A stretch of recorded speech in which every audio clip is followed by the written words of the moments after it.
Number one, don't multitask. And I don't mean just set down your cell phone or your tablet or your car keys or whatever's in your hand. I mean, be present. Be in that moment. Don't be thinking about your argument you had with your boss. Don't be thinking about what you're going to have for dinner. If you want to get out of the conversation, get out of the conversation. But don't be half in it and half out of it. Number two, don't pontificate. If you want to just state your opinion without any opportunity for response or argument or pushback or growth, write a blog. Bill Nye, everyone you will ever meet knows something that you don't. I put it this way: everybody is an expert in something. Number three, use open-ended questions. In this case, take a cue from journalists. Start your questions with who, what, where, when, why, or how.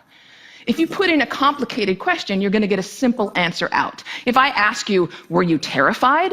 You're going to respond to the most powerful word in that sentence, which is terrified. And the answer is, yes, I was, or no, I wasn't. Were you angry? Yes, I was very angry. Let them describe it. They're the ones that know. Try asking them things like, what was that like? How did that feel? Because then they might have to stop for a moment and think about it. And you're going to get a much more interesting response.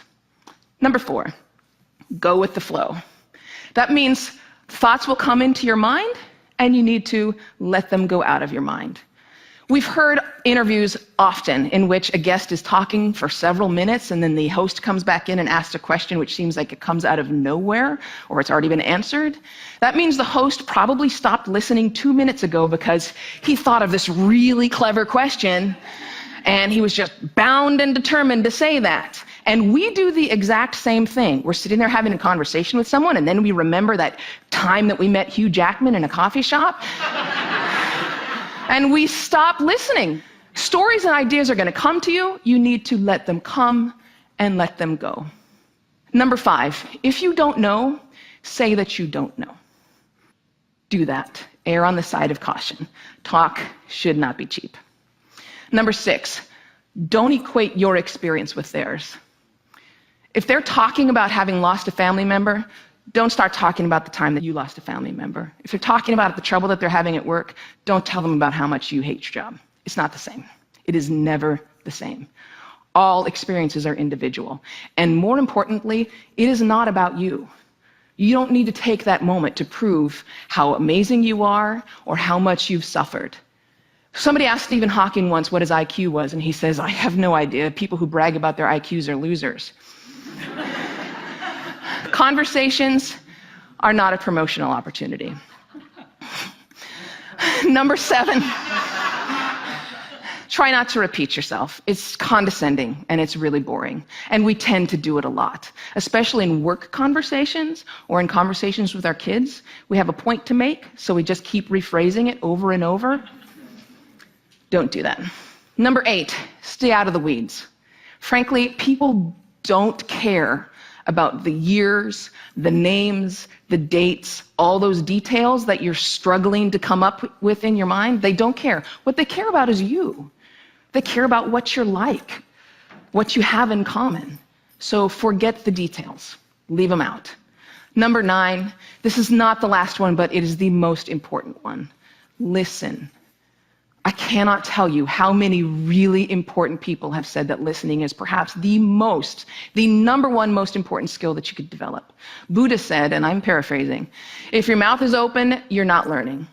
And Calvin Coolidge said, no man ever listened his way out of a job. Why do we not listen to each other? Number one, we'd rather talk. When I'm talking, I'm in control. I don't have to hear anything I'm not interested in. I'm the center of attention. I can bolster my own identity. But there's another reason. We get distracted. The average person talks at about 225 words per minute, but we can listen at up to 500 words per minute. So our minds are filling in those other 275 words. And look, I know it takes effort and energy to actually pay attention to someone. But if you can't do that, you're not in a conversation. You're just two people shouting out barely related sentences in the same place. You have to listen to one another. Stephen Covey said it very beautifully. He said, most of us don't listen with the intent to understand. We listen with the intent to reply. One more rule, and number 10, and it's this one: be brief.